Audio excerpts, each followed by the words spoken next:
stay up to speed on the Sorry.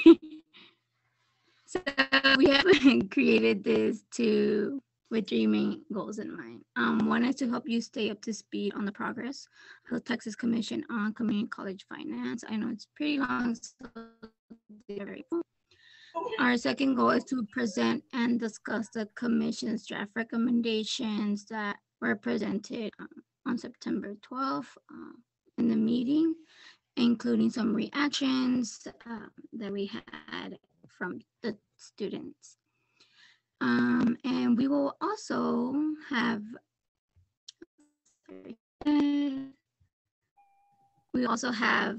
resources and opportunities for you to participate moving forward, and we will have a presenter come in from the SAC.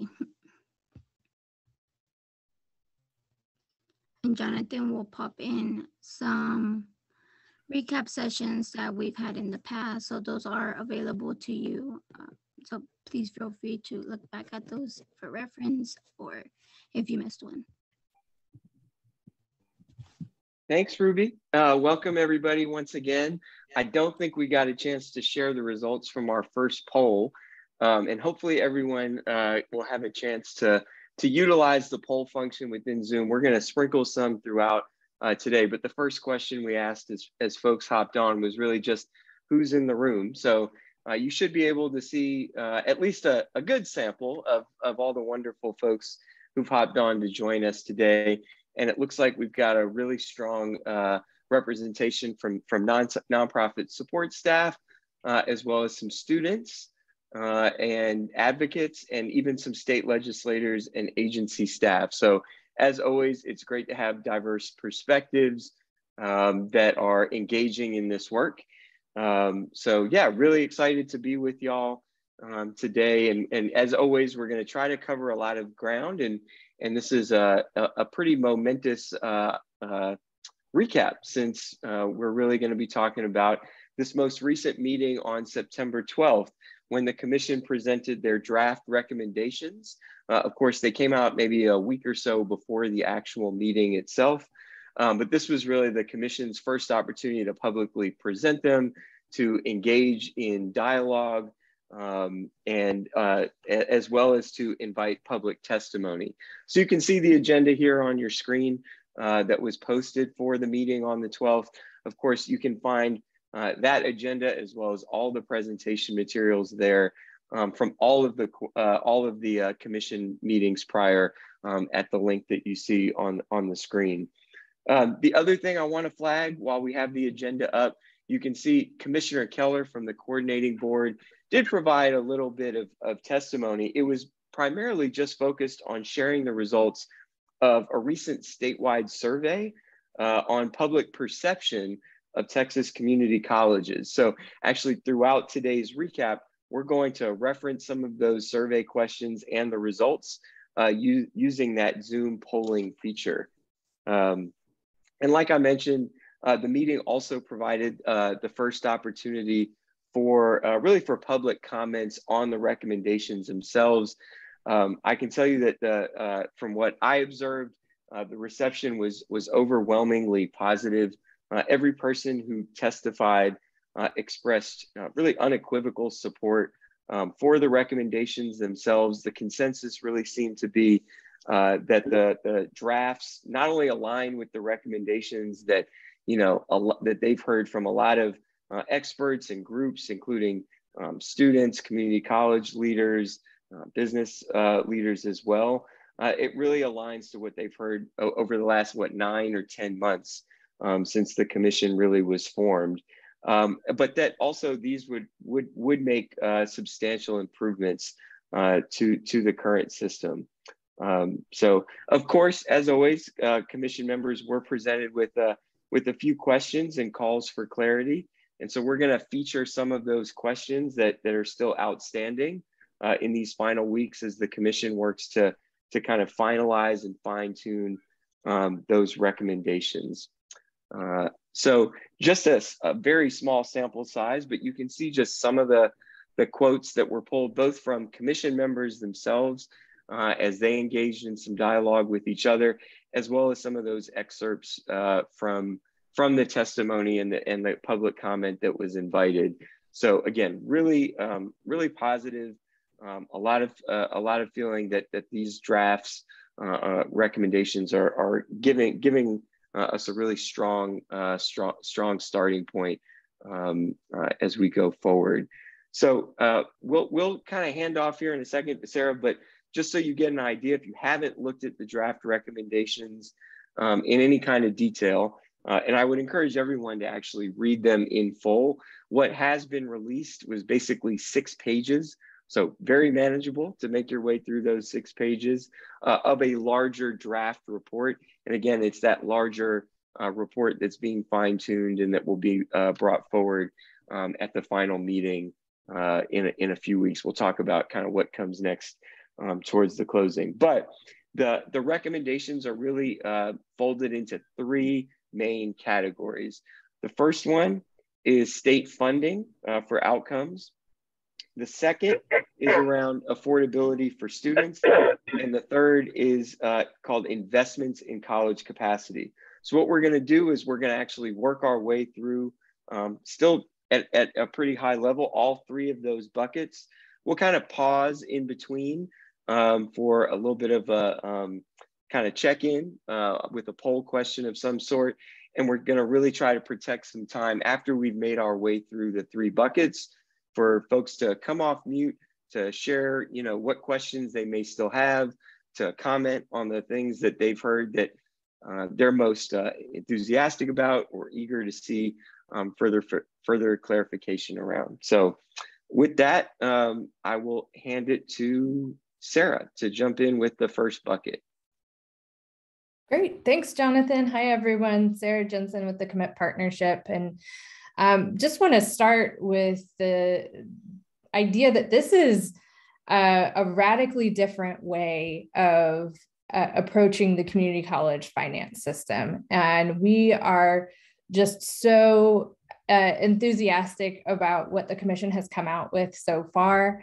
Really has gone above and beyond what we even thought might be feasible to present out. So the fact that we're seeing these 6 pages of recommendations is really encouraging. And as Jonathan alluded to, a more detailed report is forthcoming. So what I'm going to do is share a quick summary of what is in that first part of the recommendation, and then also share some questions, clarifications, projecting some of the unintended consequences that might be coming up for the commission to consider as they are drafting that full report. So first category is state funding for outcomes. As you might recall from some of our earlier summary presentations, the way that the community colleges are currently funded is through a mix, on the state side, is through a mix of contact hour funding, which is essentially measuring what enrollment might look like for the college. So the larger the college, the contact hours are higher.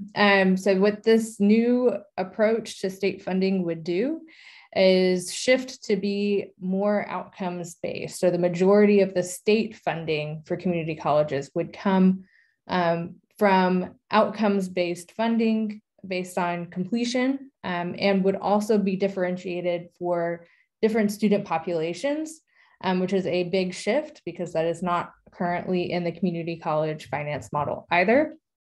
So recognizing that different student populations, students that are experiencing poverty, students from different parts of the state may need different supports and would adjust the state funding accordingly. So like I said, the recommendations would fundamentally transform the model by shifting away from an allocation model to a dynamic pay for performance one. It would also be linked with a settle up process for colleges and would reward community colleges for improved outcomes and shift the incentive structure such that the institutions would no longer need to compete with other institutions for funds, which was a refrain that we often heard of the current funding model. So if you go back and listen to some of the recordings, listening to Joe May's presentation about he goes into detail about why this is problematic for colleges currently. So Commissioner Keller acknowledged that as colleges improve their outcomes, additional funding may need to be allocated by the state to keep up pace with the performance. So Jonathan's sharing the 3 different ways that the funding will be, what the outcomes-based funding will be based on. And that looks like credentials of value, high demand fields, and transfer success. So students who transfer successfully to 4-year universities. The second piece of this, that ensuring community colleges can access foundational levels of funding through state-funded guaranteed yield. This looks like what I was referring to earlier, that there are higher costs of educating students who need additional support. And this also recognizes that some colleges are limited in their ability to raise funds through property tax. So making sure that smaller colleges have the opportunity to have the foundational costs that they need for instruction. We go to the next slide. Here are some of the questions that have come up so far around the outcomes funding proposal. One, there's just a lot of ambiguity on how different pieces of this will be defined. So for example, what constitutes an economically disadvantaged student? What is the measure that would be used to determine what the weighted funding would be for the college? Is that based on Pell eligibility, TEOG, both? What is that measure for an economically disadvantaged college student? What will the exact weights be? We don't know. There's not a lot of numbers in the initial report on what the exact funding levels would be, or the points, or the weighting system. And then as data systems improve, what additional long-term outcomes should be included? There's in the report, they allude to potentially funding outcomes bonuses based on job placement, but there's not available data currently for colleges to be able to measure or to work towards a goal like that. But that is mentioned as a potential future outcomes based funding metric, but not one that they would implement currently. So what other additional long-term outcomes might they be able to add in? On the guaranteed yield side, a lot of questions about how thresholds for, quote, low taxable property values and or effort be calculated and set. And then there's also a provision written in that colleges that would be receiving that guaranteed yield be expected to participate in shared services. And what does that actually entail? How optional is it? And there's questions around what that might look like as well. So that is a very quick overview of that first category of outcomes funding. And I believe we have a poll question.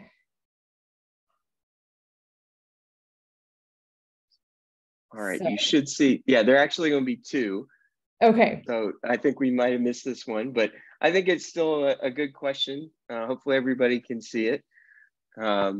According to a recent statewide poll, what percentage of Texans have a positive impression of Texas community colleges? As Sarah mentioned, we're gearing up to make an ask of the legislature through these recommendations. So good to know what overall the public thinks of their community colleges or the community colleges more broadly. So give folks maybe another 5 or 10 seconds to weigh in, and then we'll show the results and tell you what the actual answer was from that statewide poll.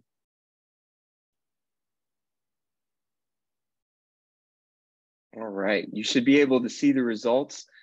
Very interesting. So 40% of you said that it was only 46% of Texans had a positive impression. That was the #1 answer choice.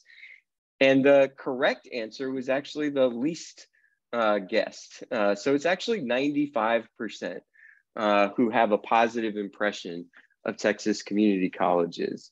In fact, 40% within that category answered very positive. So let's go to the very next question, which I think is probably more tightly related to what Sarah was just talking about in terms of funding for outcomes. So this question asks, what percentage of Texans would support basing community college funding more on student outcomes than traditional input measures like, say, enrollment?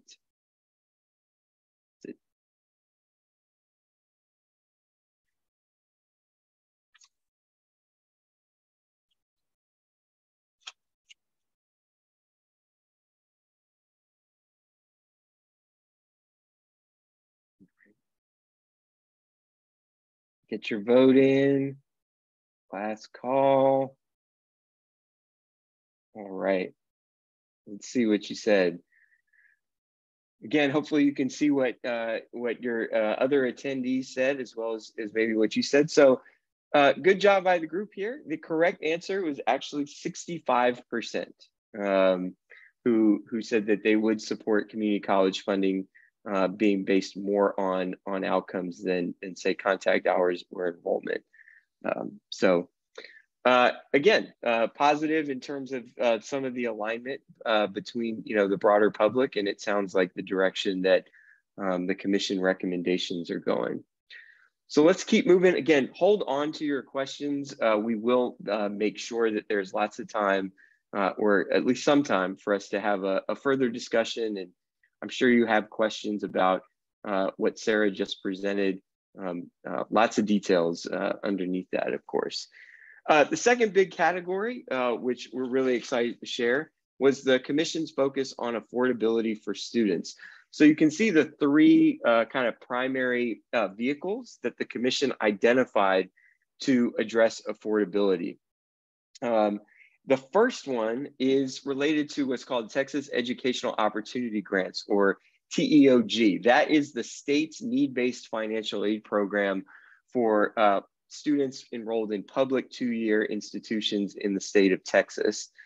And currently, the current level of appropriation and funding level only covers about 28% of eligible community college students, which we believe is one factor that may discourage eligible students from actually enrolling. Of course, it has a direct potential impact on students' ability to afford not just tuition and fees, but some of the non-tuition fees that we've talked about on prior calls, things like basic needs for food and nutrition, for housing, for childcare, all the other costs of attendance that may not be represented fully in those tuition and fees. And then, of course, can also lead students to accumulate debt, even though that is much smaller within the two-year population than the four-year. So the specific commission recommendation on there is actually to establish a state goal of supporting at least 70% of qualified low-income college students in pursuing credentials of value at public institutions of higher education. This percentage is important because currently, compared to the 28% of community college students who receive need-based financial aid, it is actually closer to 70% of students in public four-year institutions who receive need-based state aid, which is called the Texas Grants Program. So that would create more parity between the percentage of students, at least, who receive need-based financial aid from the state. And the second piece here is really more about flexibilities in terms of creating expanded access within the TEOG program. For example, as you can see highlighted here, say non-traditional students who may be in short-term programs or non-credit bearing programs. So that is some fine print there, not just increasing the aid, but allowing some flexibility that may be needed to really reach additional students who may not be currently receiving it.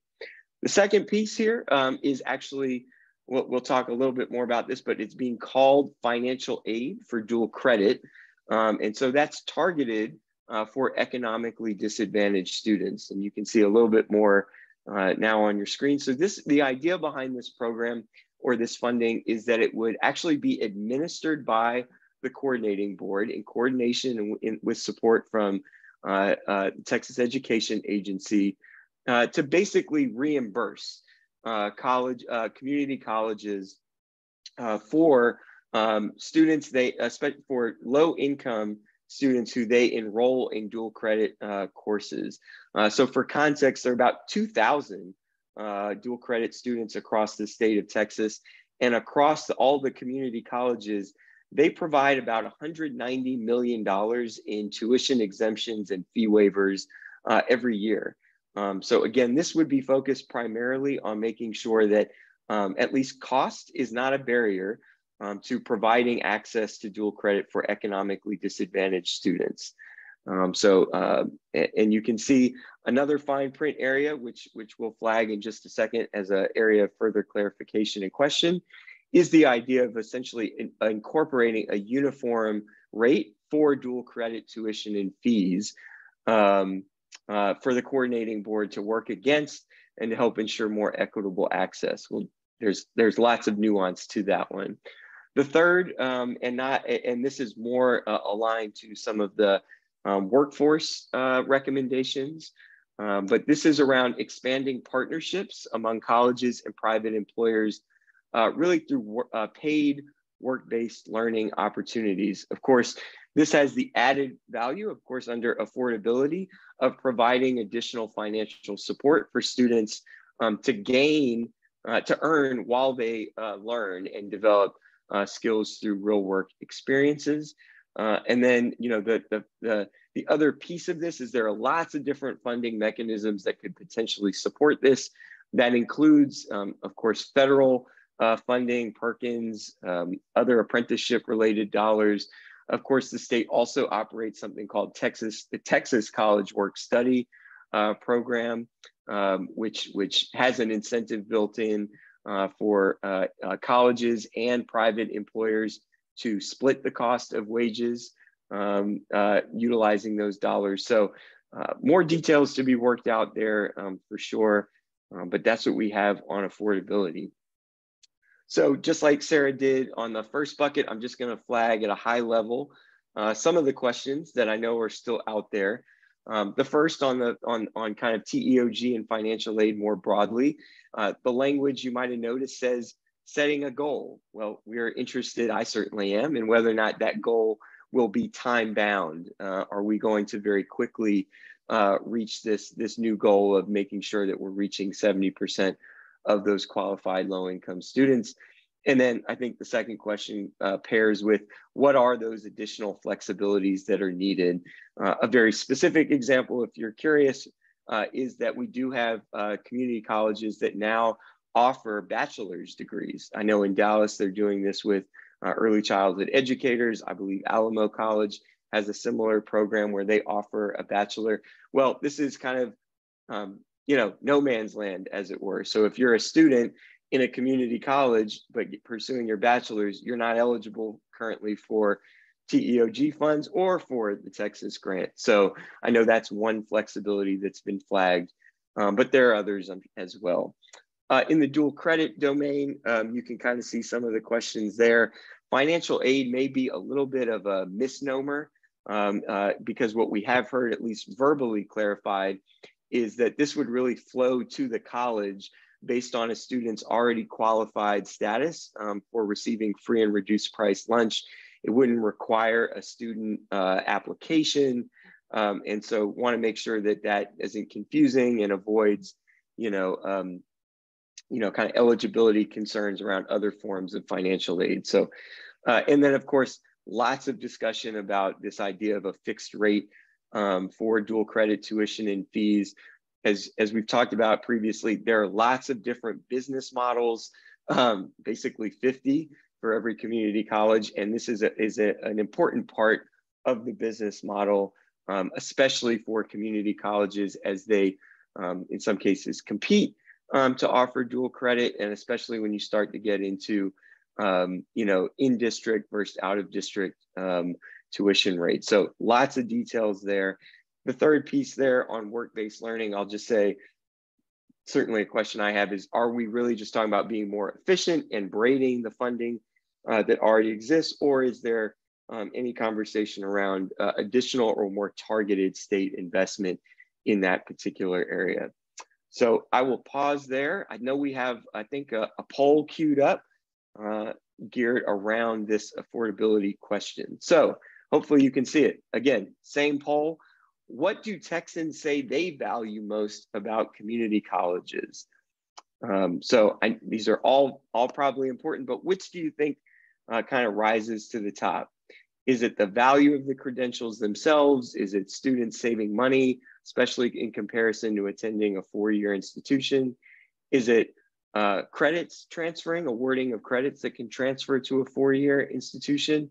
Or is it more broadly just providing educational opportunities for people locally in their community? So I'll give you maybe another 10, 15 seconds to weigh in.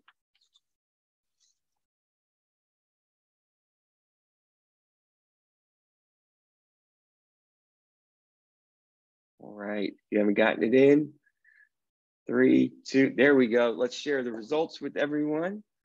All right, this was a little bit of a trick question because it was tight. So the answer was the second one. So 69% said that what they value most is the fact that it's an affordable option, right? A way to start a post-secondary trajectory, especially compared to four-year institutions.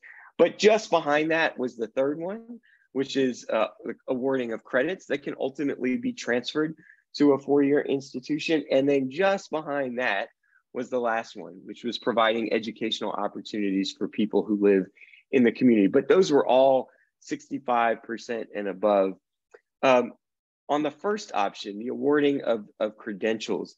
So 48% of respondents in that poll said that the community colleges award very valuable credentials. Now, when you include somewhat, that adds another 37%. So it's still a very high percentage overall that believe that community colleges ultimately award somewhat or very valuable credentials. But wanted to lift this up because certainly the value proposition around affordable and quality credentials is something that seems to align a lot with some of the recommendations here in category 2. We will move to the third and final category, which, sorry, we just skipped over that, which is what they called investments in college capacity. I will say off the top that this bucket didn't have as much in the way of direct funding investments, but important nonetheless. So the first one here you can see is this idea of continuing to provide some seed grants, especially for programs that really are aligned to high demand fields at a regional and state level. And, you know, we have some precedent for that for those who followed or know or are aware of what's called the TRUE program, or the Texas Reskilling and Upskilling Through Education Grant Program. That's already underway, and I know that there's a lot of enthusiasm and desire to kind of see how that progresses, what the results are. So that would kind of be in that, very much in that vein.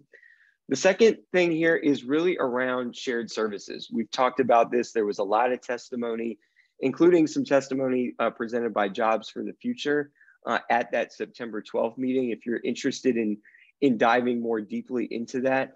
But basically, it's the idea of facilitating in an opt-in way interinstitutional partnership, service agreements, some conversation around technology infrastructure. I know that one specific example that was mentioned was around online coursework.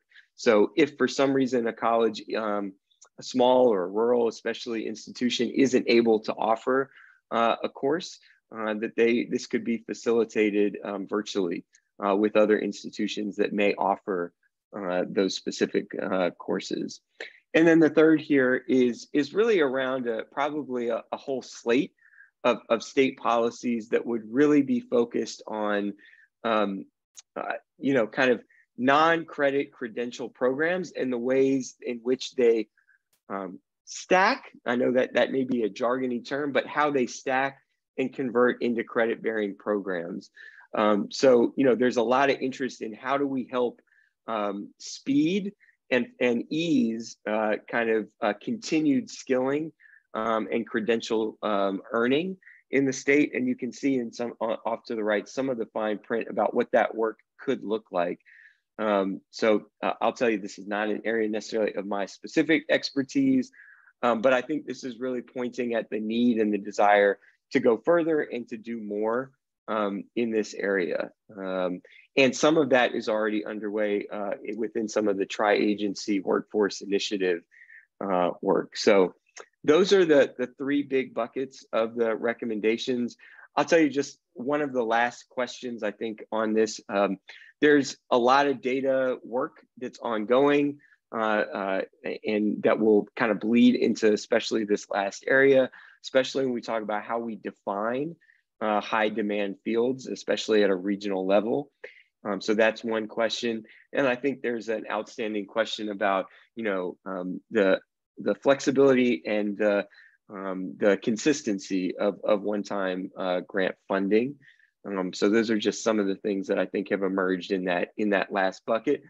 But I encourage everyone to remember that all of these things fit together, right? You know, that the idea is to create a cohesive transformational system. So it's always good to remember, I think, where Sarah started in terms of talking about outcomes-based funding and the majority of the state funding moving into that bucket, and that being a bucket that can grow over time with outcomes. So it may not always come in the form of a dedicated funding stream, but it may filter out at the end in those improved outcomes that we want to see, and therefore increased dollars in that system on the back end. So I think we have one more poll that I want us to pull up, and then we'll open up for some discussion. At least I think we have maybe 5 or so minutes, but want to make sure we invite our student member, Brendan, to join the conversation. So last poll question, what percentage of Texans believe it's important for community college credentials to align with the skills that are needed by employers?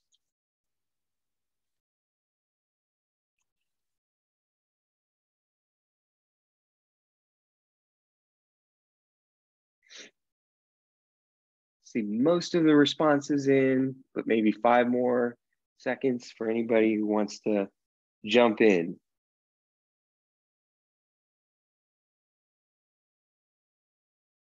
All right, we're going to share the results with you. Oh, the vast majority of you got it right. 91% said believe it's important for that alignment to exist. 67% actually said very important. Another 24% said somewhat important. But clearly this is something that is valued and on the minds of at least the Texans who participated in this statewide poll.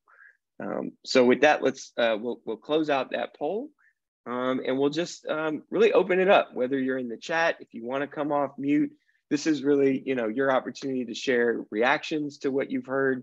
I know that was extremely high level. Anything that you want to applaud or that you're enthusiastic and excited about, anything, you know, you're eager to see in more detail, or that maybe you wish, you know, would have gotten more attention from the commission at this stage.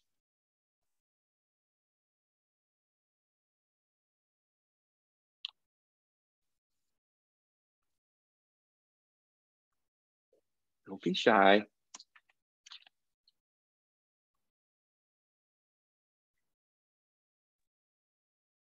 I'll jump in quickly just to offer a quick observation, just sort of based on the history of the work that I did on the commission back when I was still with Commit Partnership. And it's actually fantastic to see the recommendations, because we really didn't think that any of this was possible when we first started. So I'm really very excited to see what's come out of this commission. I remember talking to several community college presidents, and the one thing that came up time and time again was just how Texas doesn't do great work when it comes to adult students. We don't support them as well as we could, as we should, and as well as some other states do. So I think if there's one area where the recommendations could have been a little bit stronger, and this is again not to slam them because I think they're excellent recommendations, I think I would have liked to have seen a little bit more on adult learners. And just a question for the group, because I would love to hear people's thoughts, and I don't necessarily have an answer to this yet. It's something that I've been thinking about and will continue to think about. But I know, especially with Joe May's presentation and some of the other folks who have presented before the commission as well, discussion about how much the various funding streams actually do affect college behavior, how much it incentivizes supporting student success, outcomes, all that sort of stuff. Joe May pointed out that certain pieces of the state funding model aren't enough to really move the needle. And I'm curious, with the proposed revisions to the funding, what sort of behaviors might we see incentivized? What sort of changes do we think we'll see in outcomes in supporting student success? I'm hopeful that we'll see some positive changes, but I'm curious to see how people feel about how much this will actually affect community college behavior. I know that I've heard Joe May describe before that really the incentive structure comes down to community colleges behave because they either have the funds to do what they do, or because they need to get the funds to do what they want to do.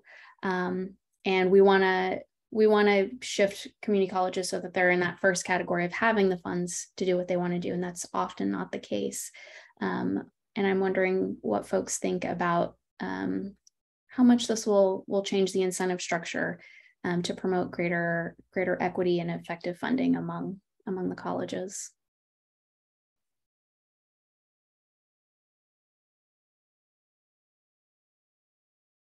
Welcome others to jump in and answer Stephanie's big question. I will share, I might have buried the lead here. So I haven't seen it on paper anywhere yet, but for those who watched, there is a price tag, and I think this is out in some of the media coverage of these recommendations, of about $650 million in additional funding as kind of the floor for increased investment through these various recommendations. The other thing, Stephanie, I know we've been talking about as well as you've mentioned adult learners, that they be a prioritized population within outcomes funding, I know is something that is still being discussed. And to be clear, I think when we talk about adult learners, it's an imprecise measure, but we're really talking about age. 25 and up, but that of course would potentially cover a good majority of parenting students, which I know we've heard testimony on as well before, since that is not a category of students yet that we're able to consistently capture and report data for. But you ask, right, I think the big question, it's being praised, the recommendations as transformational.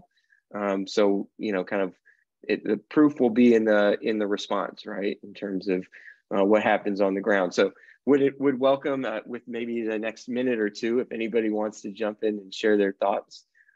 And again, state funding, even with this change, I don't think 650 million is quite enough to change the big numbers. Still is going to represent probably close to about 25 to 30% of all the funding that goes into community colleges. Still a minority share, if you will, of kind of the dollars compared to local revenue and student tuition.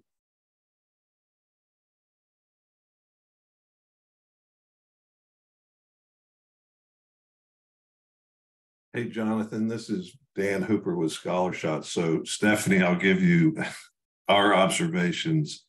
Currently, the state funding doesn't move performance or outcomes in our community colleges. So I really like what Jonathan, you and your team were presenting in these recommendations to provide more funding, but have it outcome based, not enrollment based, but outcome based. Second thing I'll just ask though is, was there any discussion about student debt in our community colleges? Because if you look at Dallas College, the 6-year completion rate they average $25,000 in debt, which is more than the students' average in consumption of grants. And our observation is you don't need debt to complete an associate degree or vocational certificate if you are Pell eligible. So I'm just curious if that was discussed at all in the Community College Funding Commission. Yeah. Thanks, Dan. And I know you, Dan. If everyone doesn't, you're in the Dallas area, and I do think it's worth kind of thinking, especially in the first segment about kind of the state's funding commitment in terms of outcomes and this guaranteed yield. I do think there are differences between what that will look like for large urban districts with large local tax bases and those that are smaller or rural. On the affordability question, I mean, I think you can see it. Well, it's not on the screen, but I do believe there's text, at least in the version of the draft recommendations, that makes a passing reference to student debt and reducing student debt through some additional state appropriation for need-based financial aid. To my knowledge, that's the only place that I saw it. I will say, though, that generally speaking, having an entire category around affordability, I think acknowledges some of the realities that you're talking about in terms of student needs. And then I think the second piece, which probably shouldn't be overlooked, and we'll have Brendan here join in just a second from our Student Advisory Council, they've been very passionate about talking about transfer and talking about how critical it is to make sure that whether it's dual credit credits or it's credits at the 2-year level, that those things move, that they actually transfer and apply within a pathway and within a degree program. You're probably well familiar with what that actual dollar cost is directly to students and taxpayers every year as a result of lost transfer credit. It's $350 million a year between student cost and taxpayer cost. So that isn't something easily fixed, but something that if you're interested, I think, dive deeper into the outcomes-based funding and how transfer will be defined and what that fine print will look like. The other piece of that is, kind of, I know this is in the weeds, but some of the linkage that exists between TEOG and Texas grant. So to be brief, if you do not graduate with your associates a year prior, or if you were not a TEOG prior recipient, you can't access a Texas grant.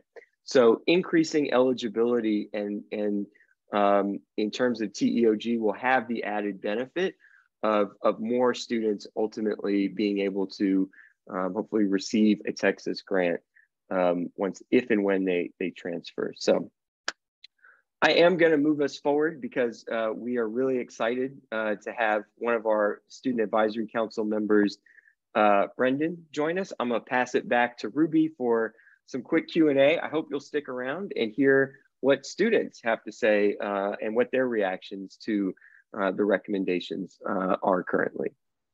All right, thanks, Jonathan. So as a team and I promise we have a special guest for you. So put your hands together because it's my pleasure to welcome today's special guest, Brendan Batchelder. And he's here to share his perspective as a member of the Texas Community College Student Advisory Council, also known as SAC. So a little reminder for you, the council was formed with the explicit purpose of engaging in the work of the commission and the council includes 12 current and recent community college students from across Texas. So a little bit about Brendan. Brendan attends Paris Junior College. He's working towards his associate's degree in biology. He is a Colorado native, and he joined the United States Marine Corps after high school. He and his wife live in Bonham, Texas. So hi, Brendan. So Brendan, we have a couple questions for you. So while following the commission's work, the Student Advisory Council has studied root causes to the most pressing challenges that students are facing today. Can you briefly tell us some challenges that you identify with and why? I think the two main that come to mind right off the bat happen at kind of like the beginning and the end point of the community college experience. I'll say that the first one is the dual credits. Dual credits were something that when I learned about, because I wasn't originally offered when I was going through school in high school, I came here, started my education like 6 years after graduating, and I met somebody who had already done so many classes and they were right about to get their associate's degree. And to me, that was a super astonishing fact to be able to have that opportunity. It really advanced them into the path that they wanted. But one of the issues that we've learned and that we've started to see is the equity of that opportunity for everybody, that the cost of dual credit classes really depend on kind of just where you live, wherever your parents decided to put down. And that's not something you can really influence yourself at that stage in your life. And the opportunity for education is just kind of something that we all feel that everybody should have access to. And the second one comes in the form of transfer, because I know that I will be graduating in the spring, and when the spring comes, I'm going to have to transfer. And one of the biggest conversation topics any community college student has as they approach that graduation deadline is that transfer. And it can be confusing to know which credits go where, and you just don't want them to go to waste. And the reason why is just because if you think about the cost of class, like the cost of class for me was $600 for just 1 like credit hour class. And if that credit doesn't transfer, that's like if a box of diapers is $40, that's about 12 months worth of diapers for me, for my child, that ultimately didn't go anywhere just because it turns out I needed to use different class. And that affects all students. Like Jonathan pointed out the number earlier, $350 million. It's like, it's already, the resources are already there. They're just not being used, but figuring out where to go is a different question. Yes, thank you very much, Brendan, for sharing with us. Our second question is, in preparation for the commission's recent meeting, the council identified potential policy solutions to each of these challenges. Would you mind sharing with us one or two solutions that the council is most energized to support? So one of them is like especially when it comes to transferring, is that emphasis on the outcome-based funding formula that we're all talking about. By putting the money there, it may not move the noodle 100%, so to speak, yet, but by putting it out there, it does become a metric. It means it does put importance onto it and starts adjusting our viewpoint and where we're looking forward in the right direction. And the same thing goes for the dual credit. I like the fact that we wanted to expand that opportunity for more students and other high school students. Yes, I worked with you with the transfer one pager, so I could see how much energy and passion you have for it. So thank you. And here's our final question. So Jonathan just reviewed the commission's draft recommendation. And based on what you've seen so far and heard, what are your reactions? Are there any recommendations that you're most pleased to see included or excited about? When I initially saw them, I actually got really excited because they were more expansive than I originally was believing that they were going to come out to. They say change is hard, and there's a lot of change proposed on those recommendations. So I want to say it looks like a great effort. But when there's still more work that needs to be done, obviously. Like, I was really happy about recommendation 1.1 because it does introduce that outcome-based funding, and they mentioned transfer on there. However, that's pretty much the only recommendation that mentions transferring anywhere. And just putting the $sign and the value amount on it it's a step in the right direction, but there's a lot more that has to go obviously into the process to truly make sure that 350 million that's already assigned to it actually goes to where it needs to go. And then, of course, 2.2, making that financial aid, so to speak, that reimbursement available for that dual credit, because that is really such a crucial time in all of our lives that's be afforded that opportunity, and being denied it is kind of hard, especially when it's almost 100% out of your hands at that point. Like, in order to create the equity amongst all the different communities, it really, dual credit has to be available to anyone who wants to be able to. You shouldn't have to say, like, I can't do dual credit because my family can't afford it. Thank you very much, Brendan, for being here with us today. So, Jonathan, I don't know how we are on time, but we wanted to invite the audience to ask any questions. Yeah, if there's a burning question and you really want to ask Brendan as a student, but absolutely, let's take a question if anyone has one.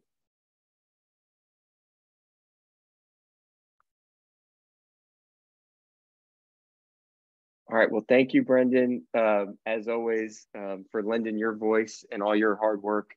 And what, two little kiddos at home now, right? So, That's true. you know, good luck to you, and we'll talk to you again real soon. We're going to close out here with just some next steps, and we may have touched on these a little bit earlier, but again, the commission is scheduled to reconvene one final time on October 18th. It's sounding like that will be a public meeting, but that it may in fact be held virtually, so not in the Capitol. But stay tuned for more details on that.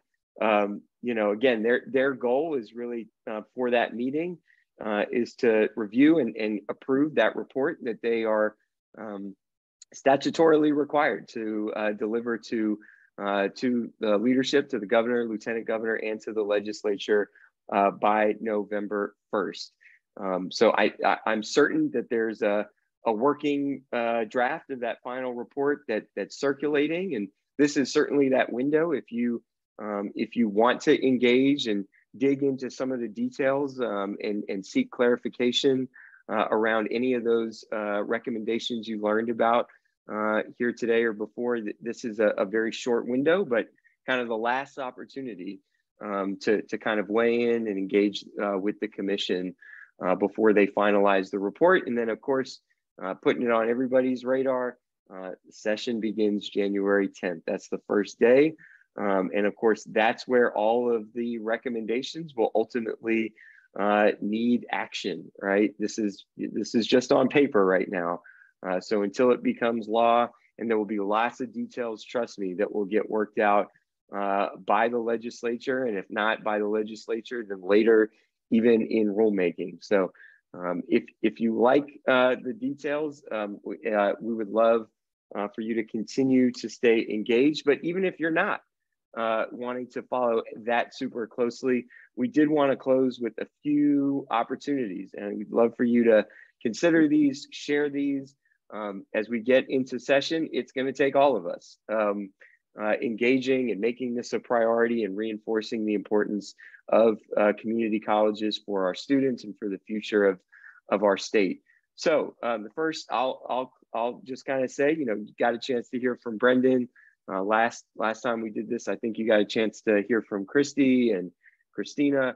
But if you want to help ensure that community college finance reform continues to be informed by the lived experience of students, definitely you can follow the work. We'll provide a link after. We're kind of compiling all of their great work to engage in one place.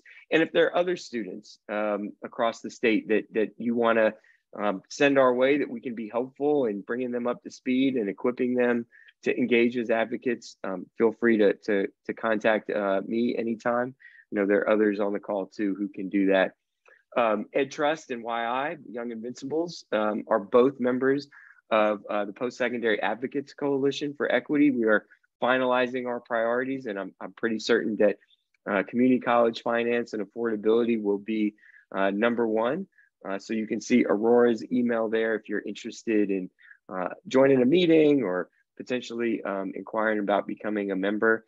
And then last, certainly not least, Sarah, I'll invite you to jump back in and talk about some of the really exciting things coming out from AIM Higher Texas. Sure. My very quick pitch is, if this gets you excited and you want to continue to dig in, or you want a really easy way to be alerted when something is coming up during legislative session for you to jump in on, please sign up for our action alerts. And you can go to aimhighertexas.org/policy or text AIM, AIM to 50457. I think that's all on this beautiful slide too. Thank you, Sarah. We'll share all of this out with all those who joined today, who registered today, and really thankful for those who made time today to join us. Don't be a stranger, stay connected, stay engaged, and we'll see everybody real soon.